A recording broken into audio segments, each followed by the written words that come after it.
Ajaib Kau Tuhan. Kami umat-Mu datang Tuhan. Tidak dengan tangan yang hampa, tetapi mulut dengan puji-pujian. Itulah persembahan yang sejati di hadapan-Mu. Terimalah ya Bapa. Tiba saatnya kami untuk mendengar firman-Mu. Kuatkan kami, teguhkan kami oleh kuasa firman-Mu. Biar firman-Mu berkuasa atas hati kami, hidup kami, tujuan kami, pikiran kami. Cengkram kami dengan kuasa firman-Mu. Sehingga kami tidak pulang dengan sia-sia, kami pulang membawa komitmen. Di penghujung 2023 ini Tuhan, kami mau Tuhan menanggalkan dosa, kelemahan kami, ketakutan kami, kekhawatiran kami Tuhan. Kau beserta kami, Immanuel. Nyatakan kemuliaan-Mu di tengah-tengah kami. Yang sakit Tuhan sembuhkan, yang lemah Tuhan kuatkan, yang bimbang Tuhan teguhkan, yang berdosa Kau ampuni Tuhan. Terima kasih Bapa, nyatakan kemuliaan-Mu di tengah-tengah kami. Pemberitaan firman saat diberitakan, Tuhan berkarya, Tuhan bekerja dengan dahsyat. Terima kasih Tuhan, kami siap untuk mendengar firman-Mu demi nama-Mu Yesus. Haleluya. Amin, amin. Silakan duduk. Tuhan berkati. Terima kasih buat worship leader. Terima kasih buat singer yang telah membawa kita masuk dalam hadirat Tuhan. Saya di-chatting oleh Bapak Gembala Amang Pandita Dirman yang saat ini terbaring sakit, tetapi beliau masih sempat memberikan saya kekuatan video call, saudaraku. Itu buat saya sesuatu yang spesial. Itu sebabnya seluruh keluarga kaget ketika melihat saya mencucurkan air mata. Bukan karena kematian ayah saya, karena ayah saya udah 82 tahun. Jadi dalam adat Batak itu udah sahur martua, jadi sukacita gondang. Tapi saya terharu karena saya nggak mengira Amang Pendeta Pak Dirman menelpon saya dan dengan video call dalam kondisi yang saat itu sedang ada di dalam posisi pakai oksigen dan tubuh yang lemah. Tetapi roh menyala dan beliau memberi pesan kepada kita semua. Biarlah firman Tuhan ini memberikan kita kekuatan. Dan apa yang diharapkan beliau akan terjadi hari ini. Saya bersyukur untuk kehadiran Bapak Gembala yang luar biasa, Om Simon dengan Pak Jimmy dan rekan-rekan yang lainnya. Saya rasa ada beberapa yang sudah kenal saya. Kita langsung aja kepada tema kita hari ini. Kesaksian. Saudara tahu, kesaksian satu orang ahli saja. Satu orang yang kompeten, yang dalam bidangnya akan dapat menjungkir balikan suatu perkara, baik itu dalam persidangan maupun juga perkara apapun. Seperti saksi ahli dari dokter ahli patologi forensik bernama Dr. Jaya Surya Atmaja dengan berani dan itu sangat provokasi. Bahwa Mirna mati bukan karena sianida. Akhirnya itu di blow up oleh Netflix, salah satu stasiun TV yang sangat terkenal. Dan itu heboh saudara, terjadi jungkir balik. Yang tadinya semua memberikan simpati kepada keluarga Mirna, sekarang kepada Jessica. Itu hanya satu saja, hanya satu ahli berkata bahwa Mirna mati bukan karena sianida. Hanya itu saja, hanya itu saja. Dan itu langsung menjadi sebuah hal yang heboh. Ini baru hanya kabar miring saudara, artinya perlu diuji kembali, perlu pengujian yang akurat. Nah, bagaimana dengan kita saudara? Kita ini disuruh Tuhan untuk mengabarkan kabar baik, haleluya. Kabar sukacita, kabar keselamatan bagi seluruh umat manusia yang sekarang ini mungkin sedang berbondong-bondong menuju ke neraka. Itu kabar miring sudah heboh. Kita ini kabar keselamatan saudara. Menceritakan tentang Yesus itu udah kabar keselamatan. Bukankah kita harus lebih lebih bergairah, lebih exciting, lebih semangat, lebih terdorong. Mari kita tarik nafas kita sedikit saja. Apakah Roh Kudus yang ditempati dalam diri orang percaya adalah roh yang egois? Halo? Pak Dirman bisa saja dia egois umpama dalam posisi ya udah ngertilah Pak Bona ngapain saya perlu repot-repot video call. Tetapi ketika beliau video call ke saya ada boost dalam diri saya. Spirit saya melonjak saudara. Mari tarik nafas saudara. Apakah Roh Kudus yang ditempati di dalam diri kita adalah roh yang egois? Mengapa sedikit orang Kristen tidak memiliki sense of urgency? Sense of urgency. Bagaimana kita menempatkan saat ini sebagai sesuatu yang urgensi? Saudara pernah pikirkan Natal ini adalah sesuatu yang urgensi? Sehingga ketika kita menjadikan hari ini, Christmas hari ini adalah sense of urgency, saudara. Kita banyak menolong orang. Kalau kita memiliki sense of urgency, kalau kita nggak punya apalagi, dampaknya berapa jiwa yang melayang, direbut oleh dunia dan iblis. Keluarga Kristen sekarang lagi tragis, apalagi keluarga pendeta, saudara. Tragis bukan? Saudara tinggal ceklah, sekarang kita handphone udah kayak pacar kita bisa buka YouTube, kita bisa buka apapun. Ini seperti reaksi saya yang sedikit santai saat mendengar papa saya masuk di IGD. Kenapa? Karena sudah sering dengar kata, udah masuk rumah sakit, jadi saya sedikit santai. Bukan saya malas, tapi sedikit santai mengulur waktu lah, saya makan dulu. Karena ayah saya sudah berumur 82 tahun. Tetapi ketika saya sampai di sana, totalnya unfold. Saya melihat begitu repotnya, suster aja sampai 4, dokternya 2, semua langsung memompa. Waduh, suasananya begitu urgensi, saudara. Begitu daruratnya, saudara. Dan akhirnya, tanpa disadari air mata penyesalan keluar dari mata saya. Kenapa saya tidak lebih cepat lagi? Marilah saudara, jangan kita berlambat-lambat lagi. Jangan slow respon. Ketika firman Tuhan ditaburkan hari ini, jangan ada yang slow respon. Jangan sampai kejadian saudara. Mari selama masih kita rebut suami kita, istri kita, anak-anak kita, mantu kita, mertua, semuanya. Bagaimana caranya? Memang mereka sudah bergereja, betul mereka sudah bergereja, tapi mereka tidak berbuah. Kalau mereka tidak berbuah, kita rebut saudaraku. Itu maksudnya. Kalau mereka tidak berbuah, berarti kita yang sudah berbuah, merebutlah mereka. Supaya mereka boleh mengecap buah yang sama. Saudara bisa memviralkan sebuah buah yang bagus. Saudara bisa memviralkan sebuah makanan yang enak. Kenapa saudara tidak bisa memviralkan gerejamu yang dimana dipakai Tuhan untuk memberkati? Itu yang saya tanamkan dalam jemaat saya. Sehingga saya sebagai penatua saat ini dalam gereja kami. Anak saya sekarang jadi gembalanya.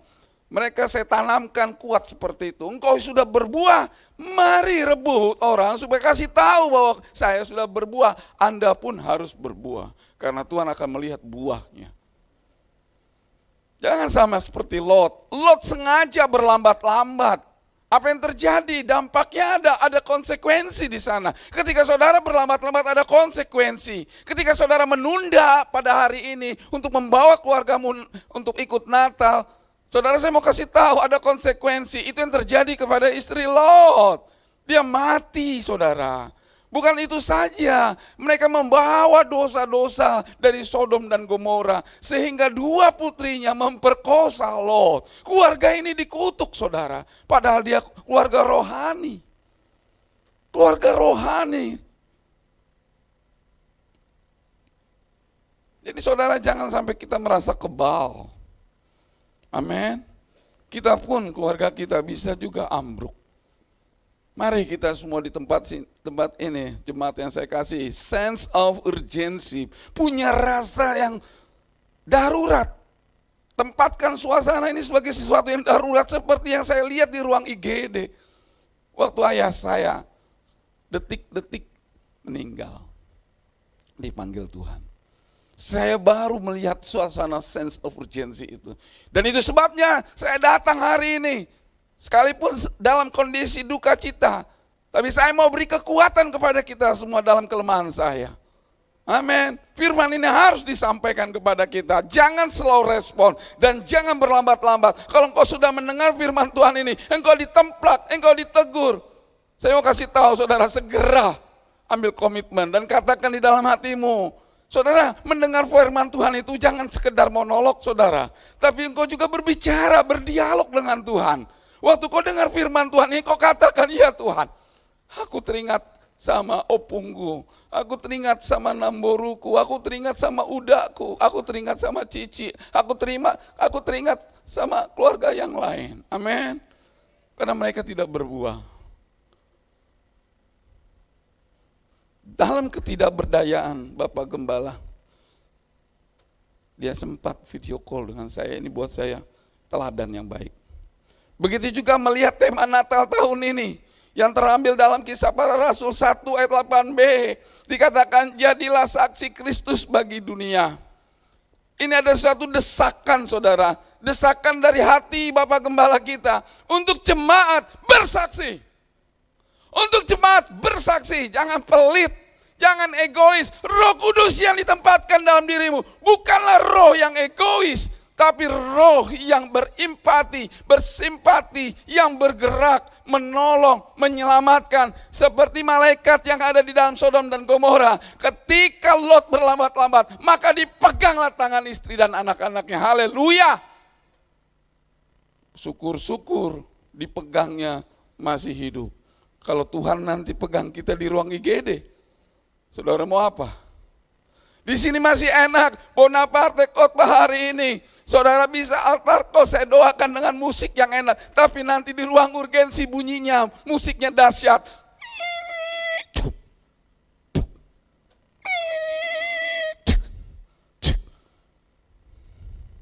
Saudara mau pilih di mana? KKR di IGD atau di sini? Pilihan di saudara. Pilihan di saudara. Jadi jangan keraskan hati kita hari ini. Amin. Ada suatu desakan dari hati Bapak Gembala untuk jemaat bersaksi, bersaksi. Dengan kata lain, bahwa ini adalah sebuah panggilan. Itu sebabnya tema yang saya mau tekankan kepada kita adalah a call to be pioneer. Gitu. Di sini saudara, saya mau kasih tahu, ini panggilan untuk menjadi seorang pionir saudara. Panggilan ini bukan hanya untuk pendeta, panggilan ini bukan hanya untuk penginjil, bukan misionaris saja dan sebagainya. Ini sebuah perintah. Karena ada amanat agung Tuhan di dalam Matius pasal 28, sebuah perintah yang harus kita fast respon, harus gerak cepat merespon. Jangan sampai saudara anggap sepele pernyataan ini. Atau saudara akan terima konsekuensi seperti Lot. Seperti Lot, saudara. Jangan berlambat-lambat lagi. Katakan di dalam hatimu, aku tidak mau berlambat-lambat. Hari ini aku mau bawa orang tuaku.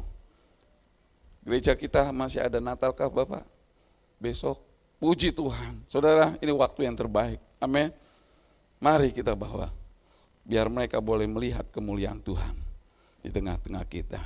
Loh, kok maksa sih Pak Bona? Kenapa kok maksa? Iya.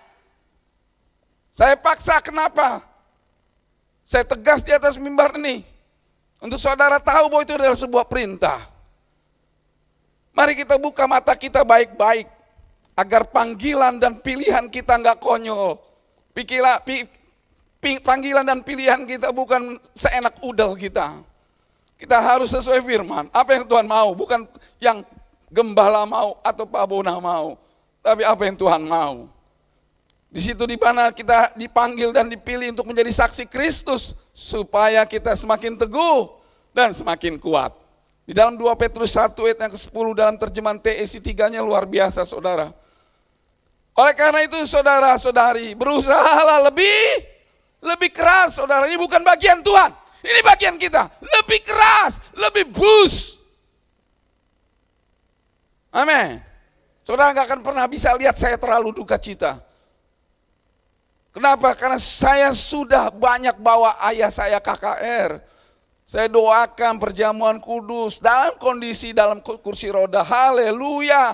Dia mengalami lawatan Tuhan yang dahsyat. Lebih keras lagi melakukan ketujuh hal yang saya tuliskan di atas. Dengan begitu kamu memastikan bahwa kamu benar-benar sudah dipanggil dan dipilih oleh Allah. Kalau saudara letoy, saudara lambat, slow rest, saudara bukan yang dipilih Allah loh. Amin. Makanya saudara gak mendapatkan karunia-karunia Roh Kudus mungkin. Itu sebabnya saudara banyak kehilangan berkat-berkat surgawi yang dahsyat. Tapi kalau saudara lebih keras, lebih berusaha, lakukan panggilanmu menjadi saksi Kristus. Kalau kamu terus melakukan semuanya itu, kamu tidak akan gagal mencapai tujuan surgawi. Jangan sampai kita gagal saudara. Ada amin. Itu sebabnya tema hari ini ditekankan kepada kita semua, itu sebuah perintah. Lebih keras, lebih boost, bergairah. Lihat kiri kanan kita, masih banyak Tuhan sediakan bangku yang terbaik. Ada amin saudaraku. Saya kalau mau nambah bangku, nambah biaya saudara. Bayangkan, saking penuhnya di gereja kami, padat saudara. Jadi kalau tambah lagi Pak Bona ya tambah lagi duit. Haleluya. Saudara lihat ini enggak bayar loh saudara. Saudara tinggal bawa jiwa. Amin. Natal besok. Mari kita bawa banyak keluarga kita. Supaya mereka boleh menikmati. Jadi kalau ada keluarga datang dari siapapun, dari Samosir mau dari Manado, jangan dulu pikirin jalan-jalan. Bawa dulu ke sini. Itu yang benar. Kalau kau mau datang ke rumahku, kita beribadah dulu ya. Jangan pikir jalan-jalan dulu. Saya tegaskan begitu saudara. Kenapa? Karena Christmas adalah kesempatan membawa orang. Ada amin. Ayah saya ditangkap oleh Tuhan. Bukan lagi event ibadah, dia gak mau. Karena saya sudah bergereja. Saya sudah punya Tuhan. Itu ayah saya bilang. Akhirnya saya berdoa, Tuhan kapan ya? Oh Christmas. Pas Christmas saya bisa undang. Dia dijamah, dilawat Tuhan, nangis bercucuran. Gak ada sejarah orang Batak, apalagi ketua adat bisa nangis di hadapan Tuhan. Ada amin? Raja nih rasa. Ada amin? Bapak boleh aku tumpang tangan Bapak? Gak apa-apa, silakan. Nah, izin dulu karena ketua marga Sanifar Jabotabek. Tapi ketika saya doakan, Roh Kudus menjamah dia. Amin. Ini penting buat kita semua, saudara. Ini bukan buat saya khotbah ini, bukan cuma buat saya, tapi buat kita semua. Ada amin, saudaraku. Mari kita lebih keras. Kata lebih keras menjadi booster. Ini akan menjadi spirit Christmas kita tahun ini. Atau kita gagal mencapai tujuan surgawi. Saudara yang pilih.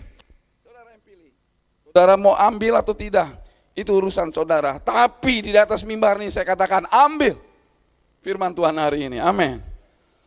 Itu sebabnya mari kita akan mencari hikmat di dalam filosofi pion. Karena ini bicara tentang pionir, saya akan bicara tentang filosofi pion. Di mana pion adalah bidak terkecil. Saudara kalau tahu catur, itu pion itu bidak yang terkecil. Paling kecil. Tapi walaupun dia terkecil, saudara, dialah yang membuka, dia yang merintis. Setiap orang mau main catur, nggak bisa langsung main langkah-langkah, lompat-lompat. Sebelum pion dimajukan dulu.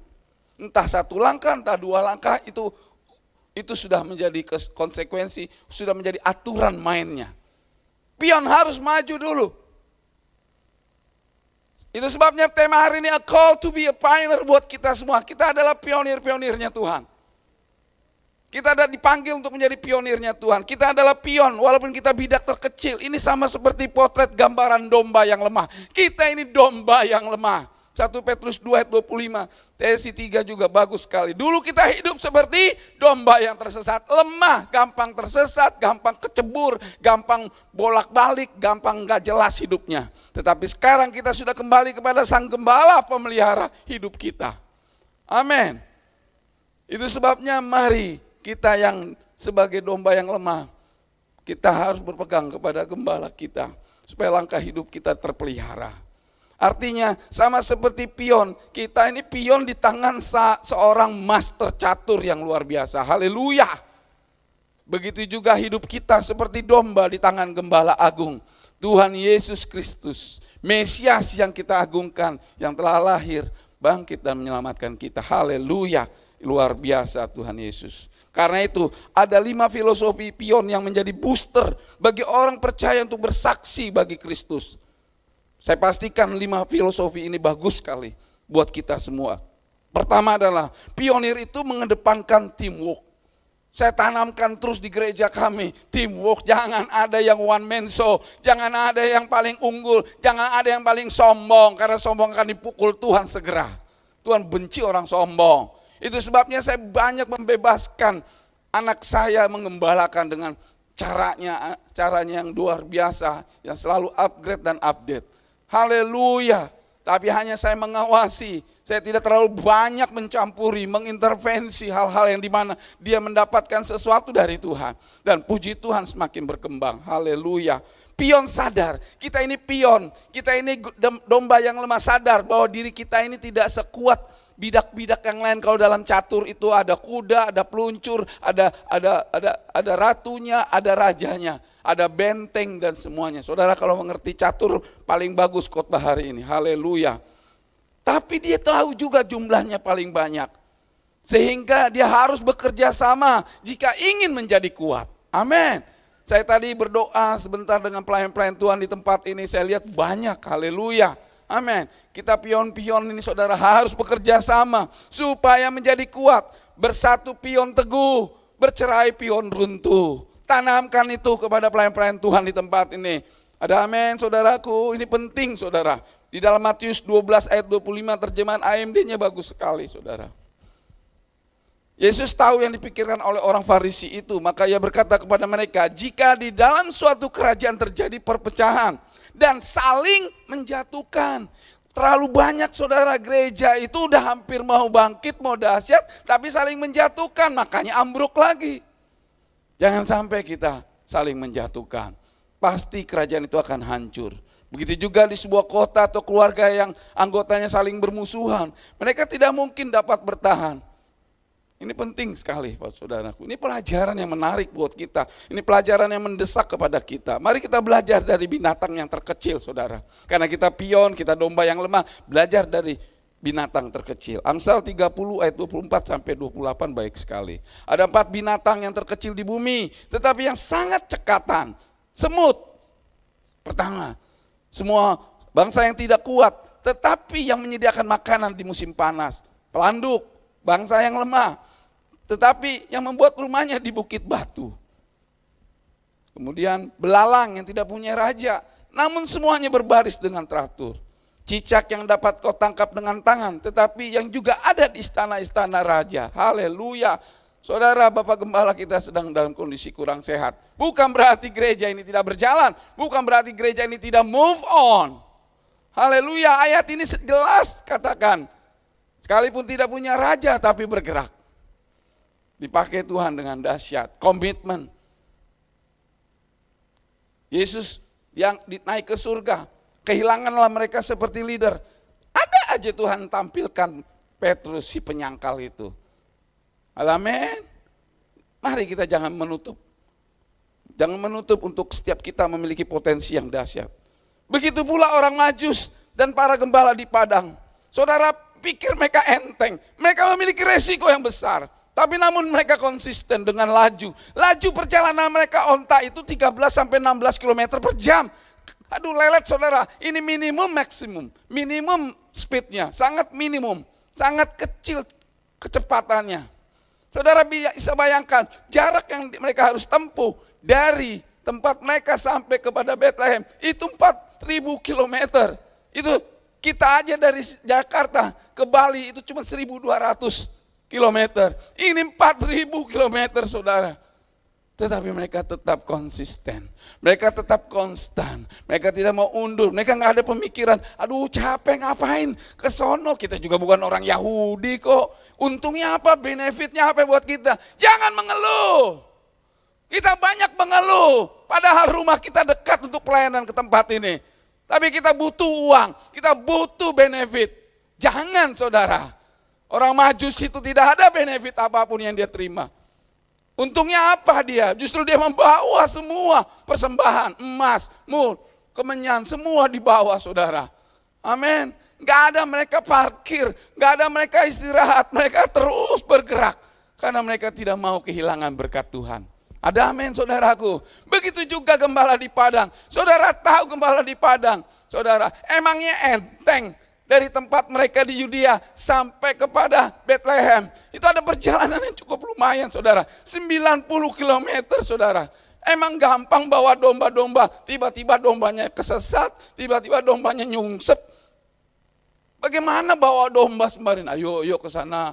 Jalan lagi. Itu kan pengaturannya susah saudara. Jangan ngeluh. Jangan complaining, spirit complaining harus di-replace, harus diubah, diganti menjadi spirit thanksgiving. Roh bersyukur, bersyukur, bersyukur, bersyukurlah, bersyukur karena kasih setiamu. Amin. Udah enggak roh kita bersyukur? Amin. Bayangkan mereka keuntungannya apa melakukan itu, hanya dapat kabar kok ada Mesias, itu juga belum tentu benar menurut mereka. Mereka juga nggak dapat kabar dari apapun. Jangan kita seperti orang Farisi dan ahli Taurat, mereka sudah pelajari puluhan tahun tentang apa yang disebut dalam Mika, apa yang disebut dengan Yesaya. Mereka pelajari semua kitab para nabi, nubuatan-nubuatan, tapi mereka tertidur. Mereka parkir diri, mereka slow respon, akhirnya dipermalukan. Dipermalukan bukan dengan orang-orang hebat, bukan orang-orang ahli Taurat, bukan dengan orang-orang kafir. Majus itu orang kafir, tapi mereka percaya bahwa ada raja dari Israel. Ada amin. Saudara tahu gembala di Padang itu statusnya sebagai orang najis. Di dalam konteks Yahudi, orang gembala di Padang itu orang najis, saudara. Karena dia berhubungan dengan domba-domba yang kotorannya. Makanya dikucilkan mereka. Tapi lihat saudara, mereka mendapat undangan VVIP. Amin. Malaikat langsung turun loh. Karena pada saat itu mereka sedang ada di dalam the dark darkness. Jadi seperti tahun yang kegelapan. Tetapi Tuhan munculkan malaikat kepada dirinya. Itu luar biasa buat saya. Amin. Penglihatan pada saat itu belum ada. Hanya pada saat itu gembala di Padang mendapatkan VVIP, undangan dari Tuhan yang dahsyat. Mereka menyelesaikan, mereka tetap konstan walaupun jalannya ngesot, walaupun jalannya lelet, tetap konstan, tetap sampai ke tujuan, accomplish. Mereka menuntaskan. Mari kita tuntaskan tahun 2023 ini untuk memuliakan, mengagungkan Tuhan. Minimal kita bawa jiwa pada Dia. Amin. Tuntaskan saudara. Itu yang pertama. Yang kedua, pionir memiliki kesetiaan. Pion adalah prajurit paling setia. Ia ada di garis depan atau front lines. Saat permainan dimulai, dia tidak kecut. Waktu dia mulai, jadi ketika kita mulai pelayanan, jangan kecut. Ketika kita dipilih menjadi aser, pendosa faat, diejek, maupun juga dikucilkan, jangan takut. Jangan kecut. Amin. Jadilah seperti pion. Jadi gak ada tuh yang namanya lagi main catur, ketika udah mau maju, terus dia bilang, sorry, mundur lagi, gak boleh. Langsung disqualification. Ditolak sama mereka menjadi panitia catur, gak boleh. Jadi kalau udah pegang dan nyentuh, udah naikin, nah itu udah harus taruh, letakkan. Yang membentuk garis pertahanan kerajaan. Seperti itulah pion. Bahkan dia melindungi raja dari serangan langsung. Dan gak akan pernah cari aman. Mari kita jangan cari aman ketika Bapak Gembala kita saat ini sedang terbaring. Jangan cari aman. Kita ambil resiko apapun. Ada amin? Sekalipun nanti kita ada teguran, kenapa kau lakukan itu? Ungkapkan saja isi hatimu. Tuhan akan membela kita. Orang yang tulus pasti Tuhan bela. Yang ketiga, pionir itu rela berkorban. Pion itu rela berkorban. Hanya karena kekuatannya yang terbatas, dia tahu dia terbatas, pion dianggap tidak terlalu berharga. Betul memang gak berharga, maka seringkali dijadikan korban. Contohnya ketika ada kudanya mau kena, ya udahlah dia taruh aja pionnya. Rela dia berkorban saudara. Pion itu karena banyak, makanya seringkali pemain catur suka jadikan dia tumbal. Jadi saudara kalau kita kena korban, apa yang kita lakukan akhirnya kita disalahkan, jangan takut, percaya. Saya pernah menjadi seperti itu. Saya pernah menjadi orang yang paling terbawah di dalam sebuah gereja besar. Saya sudah S2 tapi tetap ditaruhnya hanya sebagai aser. Nggak apa-apa, dengar baik-baik. Saya posisi S2 saudara, tapi saya ditaruh di aser, harusnya saya ditaruh untuk khotbah. Tapi saya tidak pernah menuntut seperti itu. Karena Tuhanku yang paling tahu kapan waktunya Bonaparte boleh berdiri di tengah banyak orang. Tuhan yang tahu. Saya tunduk dengan hal itu. Waktu Tuhan, waktu yang terbaik. Itu yang saya tahu. 1 Korintus 15 ayat 58. Karena itu saudara-saudaraku yang kasih, berdirilah teguh, jangan goyah, dan giatlah selalu dalam pekerjaan Tuhan. Sebab kamu tahu bahwa dalam persekutuan dengan Tuhan jeripayamu tidak sia-sia. Jadi saudara jangan minta imbalan dari gembalamu, jangan minta imbalan dari siapapun. Saudara percaya Tuhan perhatikan segala sesuatunya. 2 Korintus 11 ayat 23 sampai dengan 30. Apakah mereka pelayan Kristus? Saudara bisa bayangkan Paulus ini superioritas dibanding rasul-rasul lain. Saya nggak pernah dengar Petrus ngomong begini. Saya tidak pernah dengar Thomas bicara seperti ini. Saya tidak pernah dengar rasul-rasul lain seperti ini. Saya kaget waktu dia mengatakan seperti ini. Aku berkata seperti orang gila. Aku lebih lagi, aku lebih banyak berjerih lelah, lebih sering di dalam penjara. Orang bilang ini orang yang sombong, yang mengagung-agungkan diri. Buat saya enggak. Dia sedang menunjukkan kepada kita pembelajaran. Dia walaupun rasul besar, tapi dia humble, hatinya humble. Lebih sering di dalam penjara, didera di luar batas, kerap kali dalam bahaya maut. 5 kali aku disesa orang Yahudi, setiap kali 40 kurang 1 pukulan. 3 kali aku didera, 1 kali aku dilempari dengan batu, 3 kali aku mengalami karam kapal, sehari semalam aku terkatung-katung di tengah laut. Dalam perjalananku aku sering diancam bahaya banjir dan bahaya penyamun, bahaya dari pihak orang-orang Yahudi. Di mana Tuhan? Di mana Tuhan? Kenapa Paulus tidak diloloskan? Kenapa Paulus tidak mendapatkan kenyamanan? Di mana Tuhan? Dan saya mau kasih tahu, lebih sayang Tuhan kepada Paulus daripada Bonaparte. Tapi kenapa kok melihat baca ini sepertinya dia orang yang tertindas, orang yang bermasalah. Jadi saudaraku yang saya kasih di tempat ini, kalau engkau pelayanan sepertinya kayaknya amsyong itu saudara.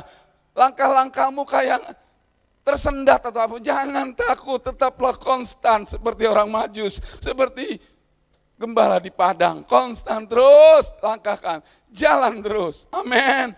Apapun yang terjadi, saya juga bisa protes sama Tuhan, kenapa papaku matinya kok tanggal 22, kan aku mau pelayanan di tempat ini 24.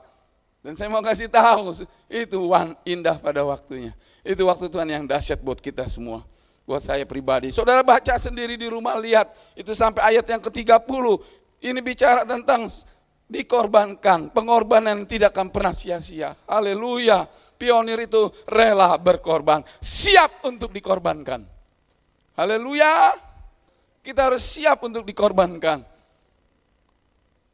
Berapa kali saya, kalau mau dibilang amsyong saudara, rugi saudara. Berapa kali saya bawa jiwa-jiwa naik mobil saya juga yang kasih makan. Seperti itu saudaraku. Enggak masalah, jangan hitung-hitung sama Tuhan. Kalau engkau hitung-hitung, kalkulator Tuhan lebih dahsyat daripada kalkulator kita. Jangan sampai kita dibuat makin gembel saudara. Karena kitanya terlalu banyak hitung-hitung. Amin. Natal ini pasti membutuhkan dana. Jangan pelit jadi orang. Haleluya. Penting nih saudara, ini bukan khotbah titipan. Saya tidak pernah bisa dititip khotbah. Saya maki-maki kalau ada titipan khotbah. Saya bilang kau lebih hebat dari Tuhan ya. Biar Tuhan yang bicara. Ada amin. Biar Tuhan yang bicara. Yang keempat, pionir itu pantang mundur. Pion bisa saja dicemooh karena lemah dan lambat. Tapi dialah prajurit pemberani, pantang mundur, point of no return. Udah maju, jangan lagi mundur. Ayo mari kita semua pelayanan di tempat ini. Mau jadi apapun yang paling terendah sekalipun. Sudah maju, jangan mundur. Tanamkan sifat seperti itu. Tanamkan sifat seperti itu. Pantang mundur. Ia akan terus maju menghadang musuh. Sebanyak sekuat apapun musuhnya, enggak siapapun dia hadapi. Jangan kabur, jangan cari pelarian. Kalau ada masalah jangan cari pelarian. Ini penting buat kita, jangan suka cari pelarian. Jangan pernah berpikir kau begini ya Tuhan 2023, kau jadi begini. Jangan pernah complaining. Spirit thanksgiving, roh yang bersyukur. Itu sebabnya saya bersyukur, saya exciting, saya bangun 4:30. Saya dibangunkan Tuhan begitu indahnya. Saya exciting. Amin. Gak ada muka duka cita saudara. Bukan saya buat-buat. Karena saya tahu apa yang saya lakukan. Warga saya banyak nangis-nangis. Kenapa? Ya dia gak pernah dekat sama orang tuanya. Justru saat hidup saya urus orang tua saya. Pas Agi meninggal, saya bersyukur. Karena itu waktu Tuhan yang indah. Mari kita selama orang tua kita masih hidup, ayo bawa kepada Tuhan. Saya yang bawa dorongannya saudara. Saya juga dalam kondisi waktu itu sakit, tapi saya yang dorong. Mari saudaraku, jangan ada roh complaining, jangan ada roh bersungut, roh bersyukur, bersyukur, bersyukur. 1 Samuel 14 ayat yang ke-6.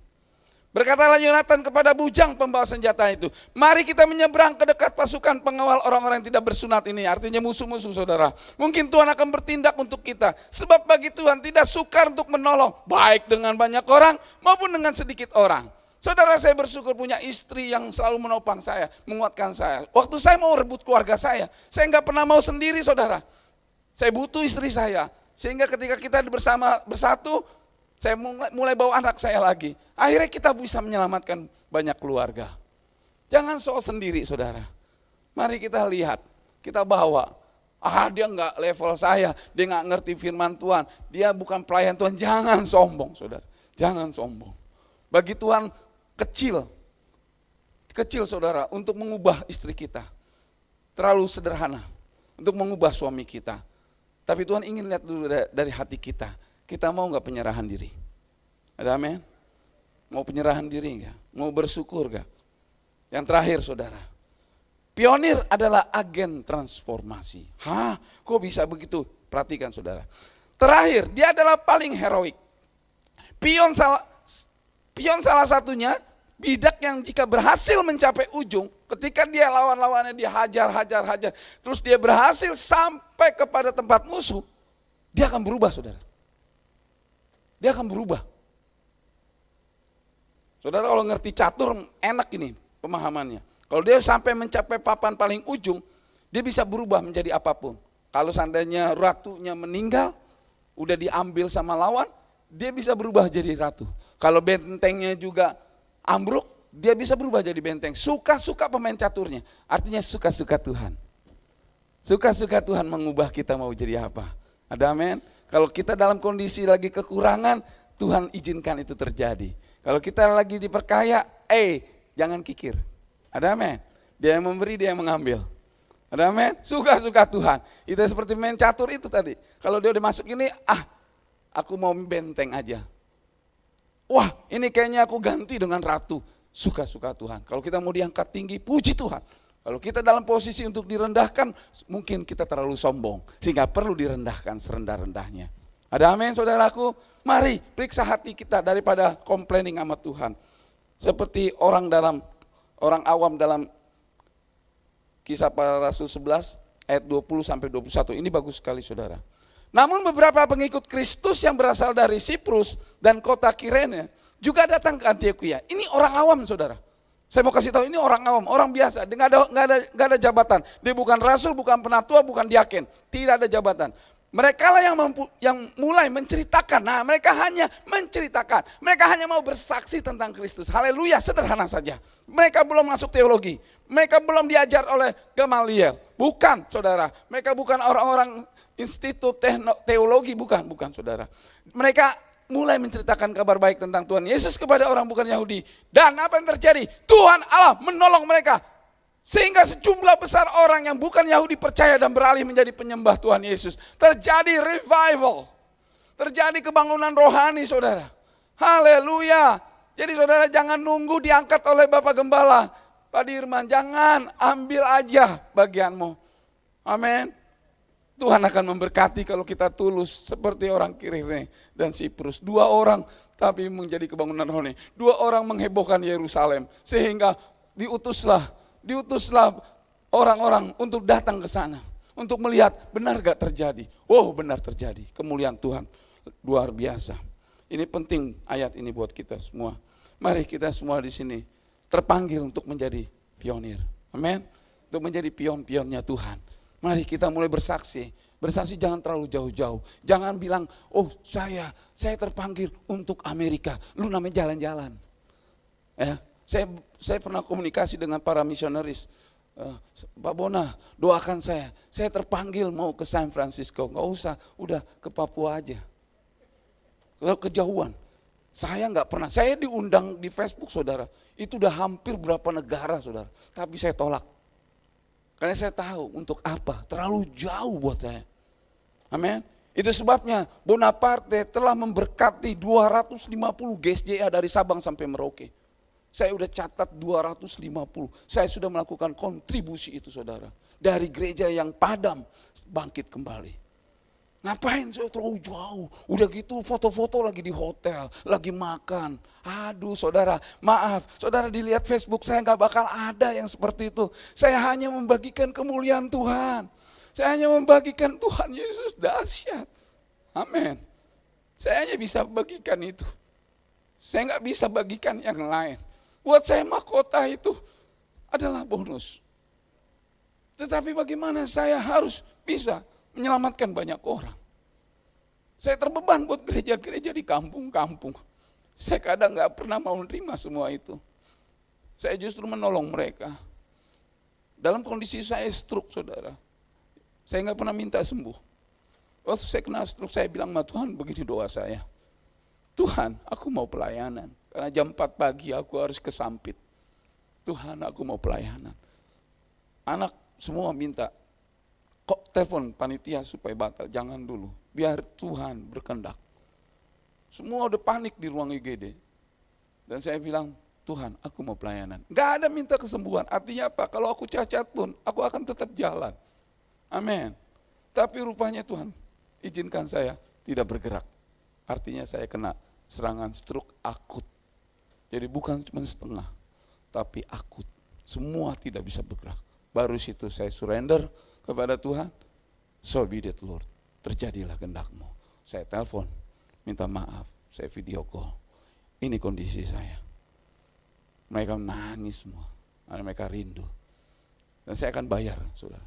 Saya bilang saya akan bayar, saya akan hadir. Dan saudara nggak perlu lagi mengeluarkan biaya apapun. Saya akan hadir, karena saya merasa ada yang hutang buat mereka. Mari saudara punya hati menjadi saksi Kristus. Amin. Ada waktu untuk kita berhadapan dengan ribuan orang, tapi ada waktu kita untuk satu orang.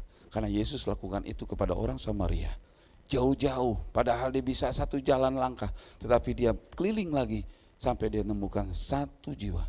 Tapi satu jiwa itu telah menggoncangkan Samaria. Haleluya. Saya akan melihat satu-satu jiwa di tempat ini. Amin. Saudara gak perlu banyak-banyak, satu jiwa saja. Menyerahkan hatimu kepada Tuhan, maka engkau akan dipakai Tuhan dahsyat. Jadi berkat buat keluarga, jadi berkat buat komunitasmu, jadi berkat buat siapapun. Kiranya firman Tuhan ini memberikan kita kekuatan. Mari kita bangkit.